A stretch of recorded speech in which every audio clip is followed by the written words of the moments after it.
Hello and welcome to Spear Tackle episode 37. We missed a few episodes again. We were going to record on Saturday after the game. We were too depressed. We were going to record on Sunday. We had some issues we had to deal with. We were going to record yesterday, but then I have a demon-possessed puppy that chewed through my fiber cable, and they were only able to repair it this morning. So here we are. Timo, how are you? I'm good, boy. Yeah, sorry about Sunday. Baby was in the hospital again. So all fun and games. So it was depression on depression. But yeah, no, everything's going good this side. Disappointing weekend. Yeah, again. Disappointed that I got all my picks right, and they were pretty spot on. Before we start, I'm gonna say I told you so, right? I'm going to say I was gonna make a little clip before celebrating how my predictions were correct, but they were very, very, very wrong. Very wrong. I think we'll probably do a little bit of. We'll touch on a review of the weekend's games. I'm sure everyone that's watching us has watched 100 reviews already. And I'll be honest with you, I've tried to forget most of it. It's impossible to forget that. And then we'll probably react to the new Springbok squad, and not really do a preview. We'll do another episode where we'll do a preview before the game. But yeah, anyways, let's jump straight into it. I think let's start with the Australian-Argentinian game. What a fucking game. I predicted the Australians to win. I don't think they're going to win it with a lot less. You know, you have to take your hat off to the Australians. They were chasing the game for most of it, and the Australians. I think, like I said, you know, it's been a while. It's been a few days, but I think they were chasing almost 20 points at halftime. And the Australians just don't give up. They just never put a foot down. They never take a backward step. They just keep on playing, and I'm really loving this about the Australians. I have to also once again admit I was wrong about Joseph Soahili. Who I gave him a bit of flack and said that he isn't as amazing as everyone's getting on. He was amazing this weekend. You know, he really, really, really was. Him and the 12th, I think it's Iketau, I can't remember the full name. The both centers played very, very, very well. That loose forward, McWright, is it McWright? Yes. I mean, turnover fucking king. You know, I think by 20 minutes he had like 3 turnovers already. You know, and then the captain, is it Wilson? I think I want to say Wilson, whatever, the number 8. Fucking what a player. He played very well against us in the first South African test, Springbok test, and then he obviously missed the second one, and he's back now, and I think he's such a G. And I've probably watched the clip over and over. So I remember at the end of the game, my wife and I were watching it. We woke up early to watch it, and at the end of the game, she was obviously hoping that the Argentinians were going to win, and for some reason, I was actually hoping that the Australians were going to win. And at the end of the game, she kept on saying, "Why didn't you just kick for 3?" And instead of, and then they'll tie up the game instead of just going for the corner, hoping to score. And I said, "Fuck this! I actually agree 100% with him. Rather try and lose than take the easy way out and tie. That's just the way I see it." And there was this one stage where I think it was O'Connor that came to him, and O'Connor wanted to kick for the poles, and you can see that Wilson, the captain, was unsure on what he wanted to do, and then he turns around and looks at his team and says, "Fuck it, cunts, let's go." And they just kicked for the corner, and I think that's when Bell scored the try, and actually, yeah, it was a great. You could see O'Connor having a what the fuck moment there when he was told to kick for touch. It's a guarantee. Yeah. It was a guaranteed 2 points. Yeah, 3 points. In the on the log. It would have been a tie, so they would have walked away with the guaranteed 2 points. Yeah. Looking at that match, there's something about this Australian team that's very refreshing, and I hope that the change in the coaching staff doesn't affect them. Later on. Joe Schmidt leaving, yeah. Yes, but I see in this Australian team, I see a lot of similarities when you compare them back to the late 1990s, early 2000s Australian team. With George Gregan and Larkham and Yogitos and Matthew Burke and those guys, they were ballsy players. They didn't shy away from anything. It was always that non-stop, going for it and whatnot. And this is what rugby is about. This is how you rebuild. Young players. Now all of a sudden you've got an Australian team that's not lacking confidence. You've got an Australian team that actually looks like a team that would be able to beat the All Blacks. You have an Australian team that's just beaten Argentina, who was probably the favourites for this game in a general sense. On paper they would have probably been the favourites and whatnot, but. Well done to Australia. As much flack as we do give a lot of the teams, that is purely out of a competition perspective. We are South Africans. We're going to give you shit. It's just how it is. But well done to Australia and Argentina as well. It's difficult when you're defending a hungry team. And that's what that was. It was a team that was clearly out there to win. It was a team that went out there to perform. And Argentina had a brilliant start, and then all of a sudden, if you start chasing a game for 60 minutes, that game becomes very fucking long. It takes a big toll on your body when you constantly running backwards and constantly having to put in hits. It was a good game. We spoke about that last week, where we said, it's probably the two teams in the Southern Hemisphere that's known for more flary play. Blistering fast backlines, blistering fast loose forwards. No shying away from the physicality and all that. So in the bigger picture of it, good game. Well done to Australia for coming back and deservedly leading the Rugby Championship at the moment. I think they're second. Are they second? Yeah, New Zealand is first. Yeah. Sorry, they were first at the end of that game. Yeah. But anyways, we still third. So, anyways, I mean, if you look at it before we move on, you take this Australian team probably a year ago, and I mean they were struggling. They were looking very, very bad. It was sort of the Wales of the Southern Hemisphere. And I think from where they can be very, very proud from to where they are now. I know that the British and Irish Lions store, that obviously I read that there was a big cash influx for them, and they're looking at bringing back a few of the star players that the NRL has snatched up. But anyways, the Australians can be very, very proud of that team, and what they've accomplished, and the trajectory that they're on. And I've said it many, many times before. The Southern Hemisphere needs a strong Australia, and I think they're going to be very competitive come the next World Cup. Definitely. But anyways, now it's the big game, the one that I'm sure both of us are dying to talk about. Which is the Springboks versus the All Blacks. Dude. Yeah. Do you want to start or should I start? Well, I'll say less about it, and I know that you're going to say a lot about it. Yeah, but maybe you can de-escalate the situation. No, you go for it. Go for it. Okay. Well, here's the thing, though. I think South Africa's lucky. I think the fact that we did get the bonus point by losing with 7 or less was lucky. I don't think we were in that game at all. And again, like I said at the beginning, I told you so. There was everybody's blaming the ref.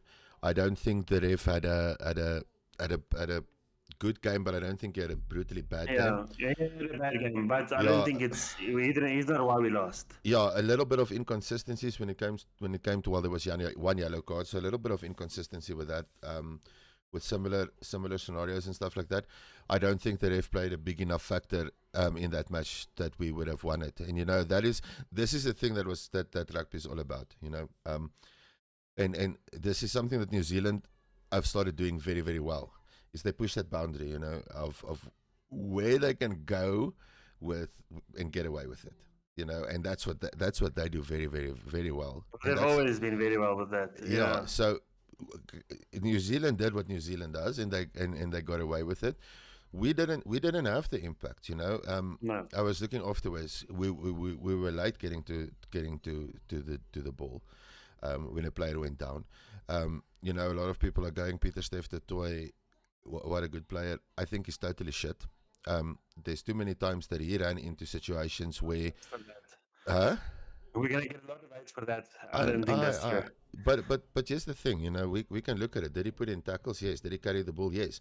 But every time he carried the ball, he ran away too far from support for them to be there. You can't run into Adi Sevilla and your closest support is 3 meters behind you and expect Adi Sevilla to not take the ball. Okay, so that selfish play of Pieter Stef de Tooy is really costing us. It cost us that first game against Australia, and it's now cost us the first game against New Zealand. Kane and Moody had one good tackle, and that's pretty much Kane and Moody's game. Willie Leroux, you know, you've been a good servant of the game. You've got your 100 now. Fuck off, please. We're done with Willie now. Okay, you got your 100 now. Go on pension. You know, go retire a bit. You were picked for next year's URC for the Bulls. You know, go do that and then go sell ice creams in Margate or something. But stop playing rugby because really, you're about as useful as prostate cancer at the moment. Then I think our centre pair looked very, very good. And that's probably the place where I thought we were going to be lacking the most. You know, centre pairing looked good. Paulie had a difficult game, but Paulie had a difficult game because our scrum-offs had a difficult game. Our scrum-offs didn't get enough clean ball. So I'm coming back to the point I was making earlier. There wasn't enough support when it came to the rucks, and it showed with the quality of ball we got. You know, your scrum-off is on the back foot, automatically then your fly-off is on the back foot. It was a shit show. Our wings never saw the ball. Willie only saw the ball when it was kicked down his throat. Having said that, Sam on New Zealand side, I don't think there was a lot of, you know, if you look at, we mentioned Will Jordan ahead of the game. You didn't hear his game a lot during the match, you know. It was so that probably contributes to the physicality of the game, that it was very forwards based. There were players that stood out. That scrum that we had where we just massacred them, which almost led to them. Yeah, that was phenomenal. You know, and like I said, we can go on and say, oh, the ref this, the ref that. There were calls missed on both sides. As a South African supporter, there were calls missed on both sides. Do I think if some of the calls went our direction that we would have ended up winning the game? No, I don't think so. I think we would have lost that game either way. There wasn't the hunger for me that we've become accustomed to see in the South African side. And having said that, there's certain elements of our game that need to go away. And the first thing that needs to go away is this middle of the field line out bullshit. We've done it I think it's about, we've done it in several matches, right? Yeah, Razor read that. I mean, the All Blacks read us like a book there. And other than us going, what the fuck, the first time, because like you mentioned before the show, it's excessively innovative, you know, fantastic. Okay, but it hasn't worked once. Not once is that thing. And then always do it, you know. It was like, okay, we're going to do something that looks fucking cool. Yeah, the All Blacks expected us to do it. You look at and what the ugly Barrett brother. I mean, he pointed it out. Yeah, and the thing is this: it was like we had no match awareness. It's like literally they read us. You know, I'm not going to steal your line. You can use your line about the coaching that you said off the show. But yeah, in reality, we were outplayed. And the sad thing is that majority of people that know rugby, and majority of your pundits, majority of the supporters saw this coming because we are playing with a bunch of fucking has-beens. That's just how it is. And your innovation of doing a middle of the field line out is great. It looks pretty cool, and everybody's going, wow, South Africa's doing it again. But it doesn't mean shit. Yeah. It doesn't mean shit. I think it's a better tool to be used if you don't consistently do it. You know, I mean, it's supposed to be something that no one expects, but the All Blacks obviously expected it. I'm going to say this, and I'll probably get a lot of hate for this as well. You know, we rely on Rassie, and Ryzen made Rassie look like a fucking dipshit. He made Tony Brown look like a dipshit. The only place where we actually ever featured in that whole match was in our scrums. So well done, Don. Well done, because that's the only place where we actually, in my opinion, stood out. We never had clear backline ball, so we were never in a position to use the wingers that we've got. And as much as I think Kane and Moody is a waste of time, ball in hand is not the worst player to have on attack when that game is a bit looser, and I mean, you're sitting with the best winger in the world on the other side, and he never saw the ball. I mean, I don't know about you, but for me, if you've got the number one winger in the world, you're gonna try and build some of your game plan around him, though, just so that he can come into play and actually do what he did. There was a lot of cynical play. This is one place where I'm going to be critical. And New Zealand, I can't remember the number 5's name now because he's got a funny surname. Sorry? Tupavai. Tupavai. When you've got a name that sounds like a Justin Bieber song title, right? You need to shut the fuck up. Okay? Screaming after every time the ref blows the whistle and stuff, you look like a bit of a dipshit, though. Really, it was even for me, it was embarrassing.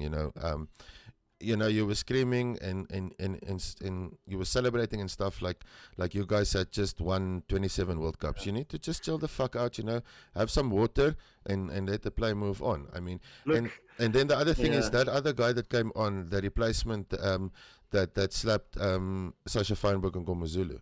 I don't think that slap caused too much damage. It might have helped Sasha to become a bit better, get all the bullshit out of his head, and maybe actually starting to play rugby. But bro, the thing is, this is that for me, stuff like that. I mean, we look at it afterwards, and there's 29 million fucking angles of him slapping Sasha, and you want to tell me, and it happened in front of the ref, and there was nothing done. I can kind of understand, pushing the boundaries, challenging the offside line. Maybe pushing the boundaries when it comes to hands in the ruck and stuff, and the ref misses it. Well done. That's what the game is about. That is what quality players do, and that is what quality coaches do. They push the boundaries. They go forward and they utilize that. If they see the ref is not playing strict on this, and that's how they're gonna use to benefit them during that match, more power to you. South Africa has been doing it for years. New Zealand has been doing it for years. New Zealand's just much better than anybody else in the world at doing it. But everybody's doing it. But I feel that if we want to go and say we're making the game safer and stuff, when you deliberately slap somebody in the face or push in the face, even if we want to call it not a slap, like they say in Afrikaans, jy het die poppe sou gedans het as ek Sasha was. On that field, the poppe sou gedans het. So that for me is bullshit. That's probably the only criticism I'm going to have about the ref, is that happened in front of him and he didn't do shit about it. The rest of it, I think it was exceptionally good from New Zealand to push the boundaries, and I think South Africa was totally fucking outplayed. There's not even a different way to look at it. We were fucking outplayed. Line out fucking throws in the middle of the fucking field. No, it's done now, Rassi. Look, I'm going to disagree with a lot that you said, and that's okay. And I'll try and remember everything and go through it. But the few things I do agree with, Tupavai really did piss me off as well. But I think the only reason he pissed me off is because they were winning and he was sort of rubbing it in. If it was a South African player while we were winning, I probably would have thought, what a G, good on you. It wouldn't have happened, though. It wouldn't have happened. It wouldn't have happened. I don't know, we got some cunts as well. Then the second thing I do agree with, I do think Rassie was outcoached in this game. I still believe that Rassie is the best coach that ever lived. I mean, how many coaches can take over a team that's literally very far down a downward slope and let him win a World Cup next year? And I know that was, my math is unbelievably bad, 7 years ago. 6 years ago. 6 years ago. But I still think he is the best coach in the world at the moment. And I think, just like players, I think coaches get it wrong sometimes. And I think that Rassie is holding on to his 2019-2023 World Cup winners, which obviously is now decided, which we'll get into in a bit, to shake it up a bit, which I think we should have done a bit earlier. But where I do disagree, firstly, is Pieter Sefetoy. I think he was probably one of the best players on the pitch, 1 to 15. And I still think he is one of the best. Did you watch the game on your phone or on the TV? No, he was good. I definitely think he was good. I think there's very little people that can argue with that. except obviously you. But I do think that Peter Steph du Toit is there's a reason that he's rugby player of the year twice. I do think that he brings he's our Richie McCaw. That's how I see it. And I do agree with you. Valley didn't look very good, and I do agree with you. Maybe it is time for him to sort of part ways with the Springboks. And he hit the nail on the head when he said he was a loyal servant. But even when he was named, I was a bit, we have better options, and I think the only reason that Nazi chose him is because of the way him and Andre plays together and the way they can sort of let their backline operate that background. I don't think that Andre Pollard played particularly bad, but also not particularly well. But 100%, I do think that we were outcoached. I think the All Blacks are a hell of a team. Rice said in the press conference that's a team that we measure ourselves up to, and they came to play. I do think that the ref had a horrid game. I think he missed a lot, but I don't think he's the reason we lost. I think we were outplayed and outcoached. And the All Blacks are a hell of a team. They really, really are. They showed up when they had to show up, and I honestly think that the difference between us and All Blacks. Firstly, I feel like they took their opportunities. I mean, they had a lot less 22 entries than we did, But yet every time not every time, but most of the times they scored when they had the opportunity to score, Whereas the Springboks, I had the stats, but like I said, we didn't record and we were supposed to record, and I can kind of give you the stats because I didn't memorize it, but we literally led in every single stat. We had more ball possession, we had more field possession and stuff. The problem is we didn't take our opportunities. That's the problem. We didn't capitalize on all of that, And I don't know. I'm very, very disappointed we lost. I'm sort of glad that at least it is to probably one of the best teams in the world, well, according to the rankings, the best team in the world. But yeah, it fucking hurts, And I really hope that we get back on top of that horse, because it's starting to feel like our golden generation of Springbok rugby is starting to slip away from us, and we definitely need interventions. We need to look at ourselves. I mean, there's things that the All Blacks were lacking in against Argentina, which they did very well, like the eyeball. I thought that against Argentina, they weren't very, very good in the aerial battle, whereas, they contested us, and they knew when they saw us choosing Kane and Moody and Cheslin Colby that was something that we're going to be targeting, and no, I wouldn't say schooled us, but they fixed that. Whereas we had issues in the previous two games. Let's be honest, when's the last time we really had a good game, Even when we won, we didn't look exceptionally well this year, we discussed that, right? The beginning of the year, our tests against teams where we should have massacred and where we should have dominated, we didn't, Georgia and Italy. We 100%. Yeah, but there's things that's been a problem that hasn't been fixed. And firstly, it's our defense. Our defense is we need Jacques Nienaber. I'm sorry to say it, but our defense is horrid. Malcolm Marx missed the easy tackle that led to that first try. Okay, I don't blame Willie for that missed tackle completely. I think maybe he misread it a bit. But there was one from Cheslin Colby, who I think is the best winger in the world. I don't know if he was trying to intercept. He couldn't decide which attacker he wants to tackle, and he just almost stood still while both players just ran past him and scored. So, but not just that, and it's a consistent problem that we've been having, is that our defense is something that we honestly need to be looking at, and need to be fixing. And our lineouts have been a problem for a while. We need to see our lineouts haven't been fixed.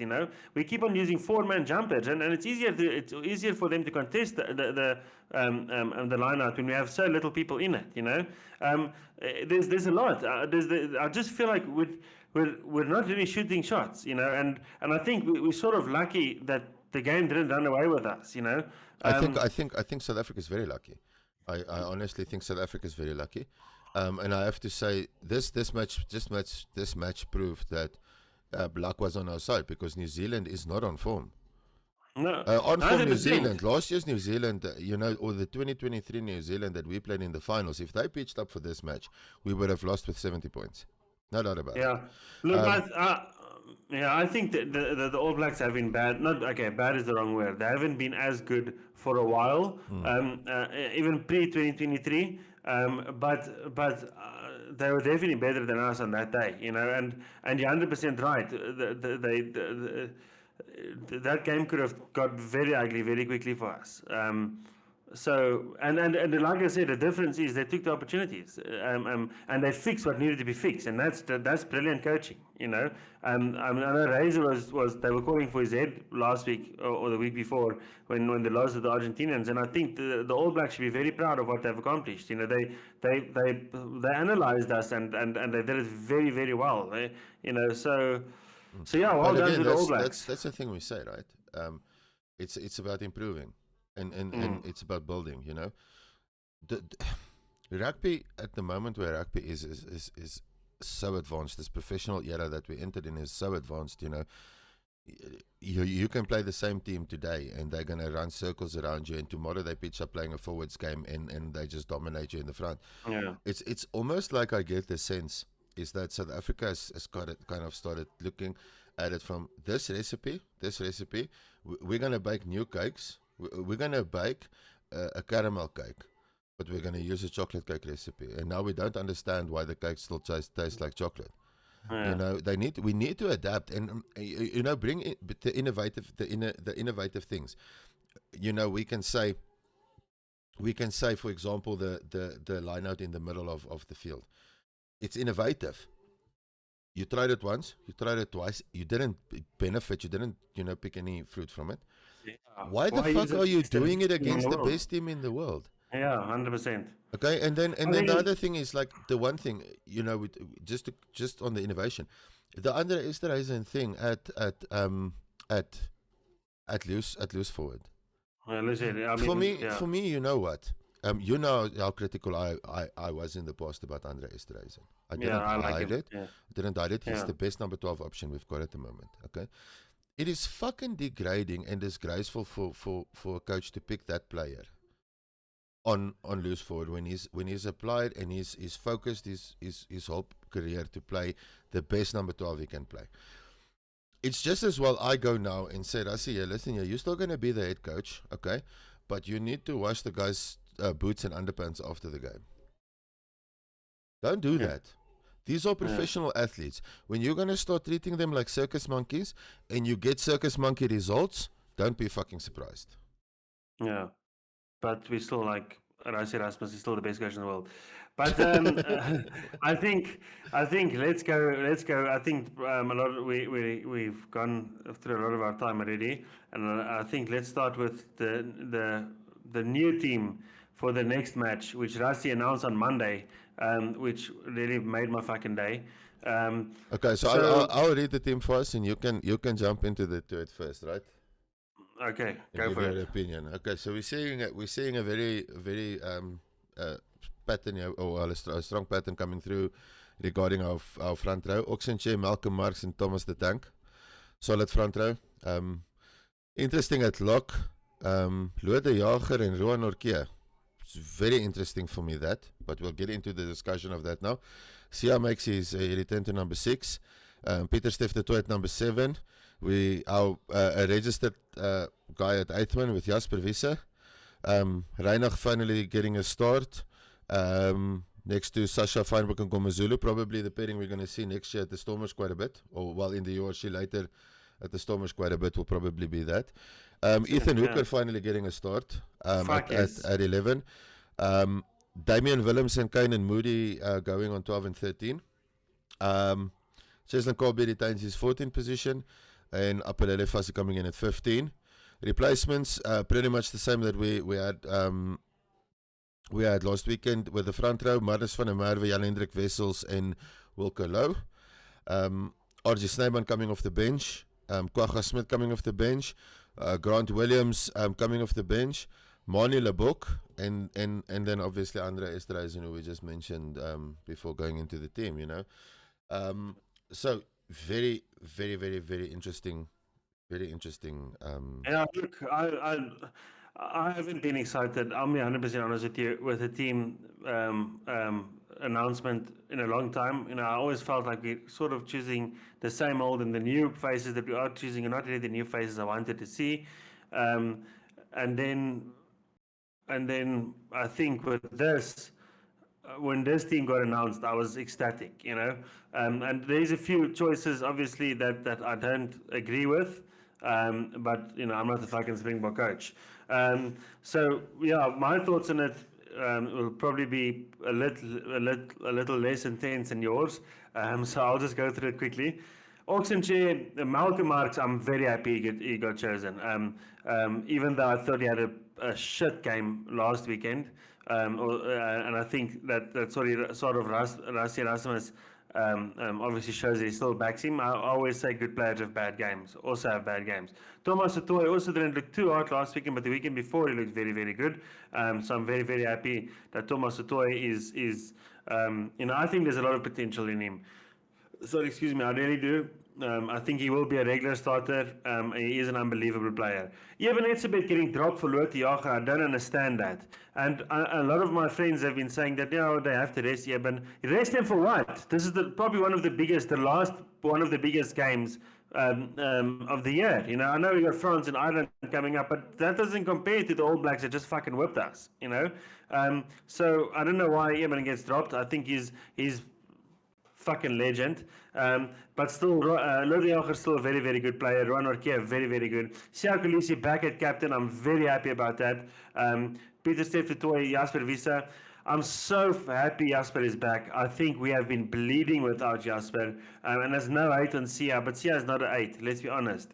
And Jasper is probably our best 8 option at the moment with Cameron Hanekom that's out and Dwayne Vermeulen that's busy coaching.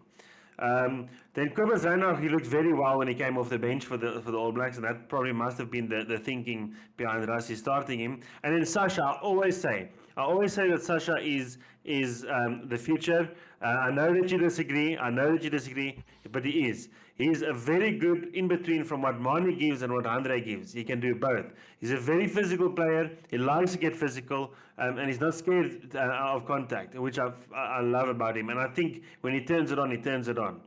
And then Ethan Hooker, I'm so glad he's starting at wing. I know that Rassie said in a press conference before the Rugby Championship that he sees him as a centre. I know he predominantly plays his rugby at centre, but I think he's a much better wing. I really do. I honestly think he's such a physical, strong, and elusive fast wing. The only one of the choices I'm not too happy about is Damien Willems on outside centre or inside centre. I really, really like Damien Willems. I would have started him on fullback, to be honest with you. He's not in the best form in his life, but I mean that's where he won a World Cup for us, and he's still young, so that's where I would have played him. So I'm not too happy with him in inside centre. I would have probably played either Damien de Linde or Andre Esterhuizen, probably the Andre Esterhuizen. But anyways, Canan Moodie has played the best rugby of his life on outside centre. He is a better outside centre than wing. Look at it. He played outside centre earlier in the year and he looked phenomenal. I don't remember what game it is, but I'm sure if you put in Canan Moodie highlights, you're going to see him running over the try line, running over 3 or 4 players. When we beat the All Blacks with a record win, Canan Moodie was playing on outside centre, and Andre that on itself is already 2 years ago, boy. Still, no, he's still young. I'm telling you, he's going to have a bomber. Chesman Colby, the best swing in the world, and then Apelele Fassi can turn it on. He really can, and he is an unbelievable player. I think Damien Willems is a better fullback, and I can get hate for that. It's fine. I honestly think so. I think Apelele Fassi likes to do it himself. I think he's a very, very extravagant player, but I think Damien Willems has something Apelele Fassi doesn't have, and that's sort of a technical thinking on times, yeah, but I would have. I would like to have Damien Willems on fullback. But anyways, I'm not Rassie. Marnus van der Merwe, I hope to see more of him and start liking him a bit more. Jan-Hendrik Wessels, I think, is a monster, and he's been a monster for long. I mean, for the Bulls, he's an absolute servant. He's a beast. I mean, he did well when he came off the bench on hooker last weekend. So I'm very happy about him. Volkelo, I mean, what more can you say? I mean, Volkelo can tear the earth in the middle with those ties of him. Argus Snyman, he was excluded last weekend. I don't know why. He didn't have a very good game against Australia, but I mean, he is a brilliant player. We know the ability that he's got. And then Kwagga Smith, I think he was unfairly yellow carded, and I think he was actually having a very, very good game. So I think he is. And to me, Kwagga Smith always looks very good against All Blacks. Grant Williams, the usual starter. Mani Lubbock is an interesting choice for me. I don't understand what they're thinking behind. Well, I sort of do. Yeah, let's say less. I'm going to be fucking pissed if we are leading and then Mani comes on and we start losing. But anyways, Andre Streisand, it's going to be interesting to see what Rice is going to do with Andre, and how he's going to come up. But I think Andre is just there in case Damon Willems plays cuck and he needs a shepherd's crook. And they put Andre Streisand. Look, this is a very, very interesting thing. I'm very, very excited for this team. But this can either go very, very good for us and we can smash the All Blacks, or it's going to go very, very bad for us. And I don't think there's in between. I think we either win with quite a margin, or they're going to put 50 points on us. I just don't see there being an in between. It's either going to work or it's not going to work. I just don't think we can have a mediocre performance yet. We're going to look very good, or we're going to. But the difference is, if we do lose, at least we can, blame it on all the changes and all of that, which we really couldn't have done in the previous games. I still think we are going to win, though, but I said that the last weekend, so yeah, don't trust me. Your thoughts? Oh, yeah, here we go. Right. Okay, look, so I'm going to say this. I don't think it's fair from Rassie to choose Wilco Low, because if you have Wilco Low on the bench, it's like having a 27-3 split, right? That guy, that guy needs 2 tunnels to run out. He's such a unit. Yeah, he's a beast. I can't say a lot about the bench except for Mani. Mani doesn't make a lot of sense for me there. Having said that, it's clear based on the backline specifically chosen here. We're gonna throw the kitchen sink at them. This is not going to be a forward. This is not going to be forwards too much forwards orientated. Based on the fact that Jasper's back as well, he loves running into contact with that ball. So we're gonna see a lot of him probably running off that 10 channel, where your inside centre would usually run. So that's probably going into the team. Oxenche, Malcolm, Marks, Thomas du Toit, Thomas du Toit didn't have the best game, but he still wasn't dominated, against the All Blacks, Malcolm's problem in his game at the moment is his lineouts, right? He's having a fucking horrid time of it. But that's something that can be coached. I don't think it's that we're losing lineouts because of shit throws. I think we're losing lineouts because I think we need newer things in our lineouts, newer calls, a bit more innovation. Like you mentioned, don't do the 4-man bullshit anymore, And let's go back to doing a 8-man lineout, get the ruck so that we can get the space for the backs and stuff. Okay. Lode Jager, Roanortjie, very odd for me, it's playing 2 number 5s in essence for me. Lode Jager not known as an enforcer, and Roanortjie not really known as an enforcer. Traditionally in your South African setup, your number 4 would usually be seen as an enforcer, Bakkies Botha Eben. Yeah. So that's interesting for me. I'm not entirely sure what the thought process is here. Both locks are on form, and hopefully they click, and hopefully it doesn't get a shit show in that line out, Sia back on captain.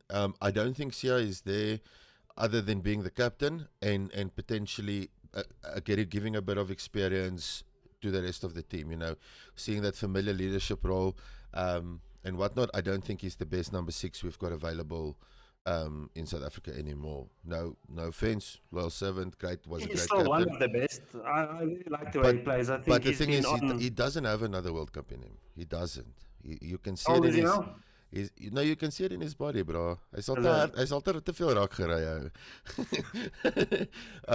Pieter Stef de Tooi. Ja, Jasper Wiese. I'm super happy that Jasper Wiese is back. I don't have anything nice to say with the Pieter Steph du Toit inclusion, so I'm just going to skip it. Jasper Wiese coming back, that's solid. Hopefully he's not too rusty. Hopefully he picks off. We know Jasper to be solid at defense. He's a good he's a good stealer of the ball, and he likes the contact. He likes to run into the contact non-stop. Kobus Reinach obviously there for experience, along with Grant Williams that's placing. Other than Morne van der Berg, these are probably two of your on-form scrum halves, we're probably going to see a bit more of Krapis with the Argentinian tour, the home and away game there. We'll probably see a bit more of him. Sasha Feinberg and Gomezulu, fuck knows what the thought process there is. I don't know what to even say. He's a brilliant player, Timo. He's a brilliant player. I'm yet to see that brilliance. I have seen that brilliance from Jordan and this weekend. I've seen that brilliance from Jordan and Hendrikse. And yeah, so Ethan Hooker, I'm very excited. I'm very excited to see Ethan Hooker. And to be brutally honest with you, I would have probably, if I had to shuffle up a bit, I would have probably dropped Kainan Moody out of rugby in totality, and probably put Damian Williams and Ethan Hooker together as a center pairing. And I would have played Grant Williams on the wing and put Morne van der Berg in as my backup scrum half. Just to, if you're going to mix it up fucking properly. Don't go half mass here. But excited for Ethan. Damian Williams, you just remember, we as a Stormer supporter, we've become quite accustomed to seeing him play at 12. The advantage that you've got at 12 is that with him is that elusiveness, because you're where he comes from the back, you already know he's gonna have you guessing. When he plays in the midfield, when he plays in the midfield, where is that second receiver? All of a sudden, you don't know, is he gonna go flat in, take the hits, or is he gonna quickly dance around 24 guys and pass to Kainan, who's then gonna score and look like a G and then be included in another year of Springbok squads. So Kainan Moody, nothing to say. Cheslin Colby, best winger in the world. Hopefully Ethan Hooker and Colby get some quality ball this weekend. Hopefully it actually gets to them. It's gonna shine. Yeah, Apelele Fassi, I just think we'll have to see. But at the moment, I don't think Apelele Fassi is lacking confidence or anything. I think he's lacking fitness. For me, it seemed like fitness. He looked sluggish. He looked tired. And that's a fat guy telling informed Springbok that he's lacking fitness. I walk to the fridge and back and I'm dead. But needless to say, so looking at this, definitely going to be a running game. Grant Williams coming in for Kobus Reinach, obviously. Mani Lobok will then either replace Fassi or Ngumuzolu, and whoever then, if he replaces Fassi, Sasha will probably jump to fullback. And Andre Esterhuizen is purely there to be a backup for the rest of that. If he comes in for Damian Williams, is probably nothing's going to change in the team. If he comes in for Kainan Moody, for example, you'll probably see him and Damian swap around, where Damian would then move to outside center. If he has to come in for Colby, you'll probably see a same shift where Kainan will move to the wing. So this is actually a very, very good bench, because it's a more traditional bench, but you've allowed yourself a lot of options with the players that you've chosen. You're not limited to players. I'm not going to make any prediction or analysis on this team. I think it's an okay team development wise. Ethan Hooker, obviously, future talent. Apelele Fassi, we know if he gets his form back, will still probably be here.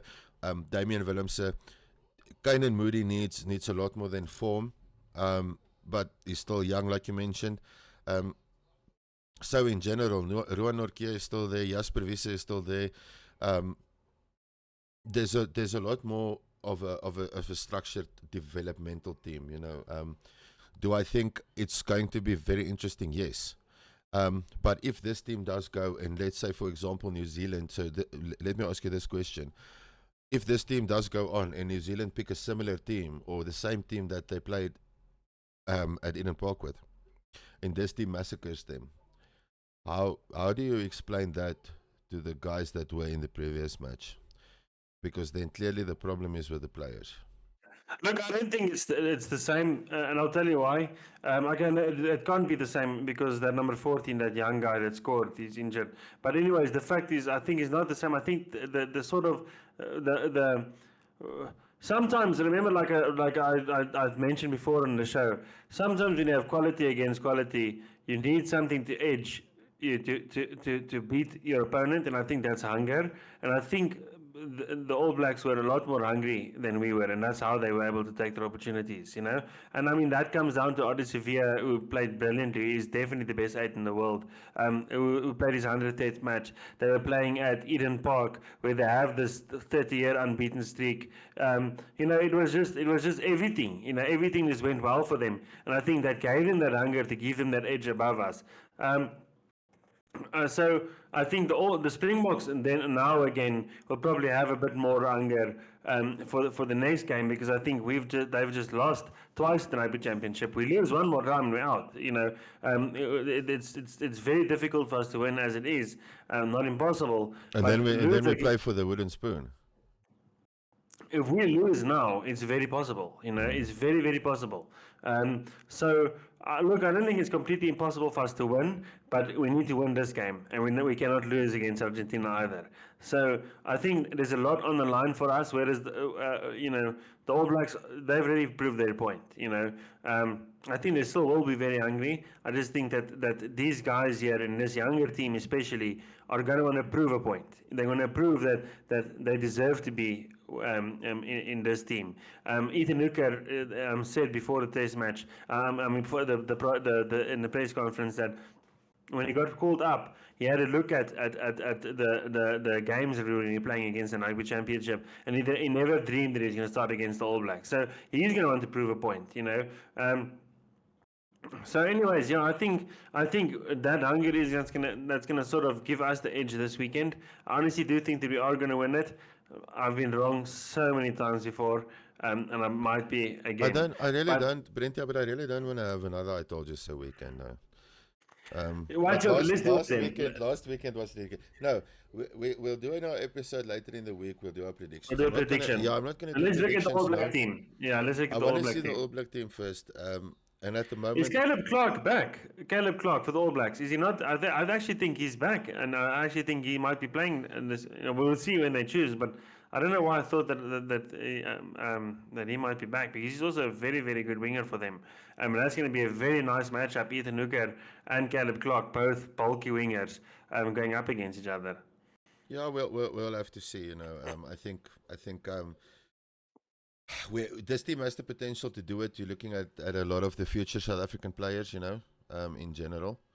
That's probably going to be there. So, you know, I think it's good. I think it's good for South Africa. So let's see. I'll make my prediction on Thursday when we've got clarity on the All Black team. Yeah, cool, guys. See you next weekend. Thank you very much. Thanks for having me again. Yeah. Cheers, boy. Cheers, guys.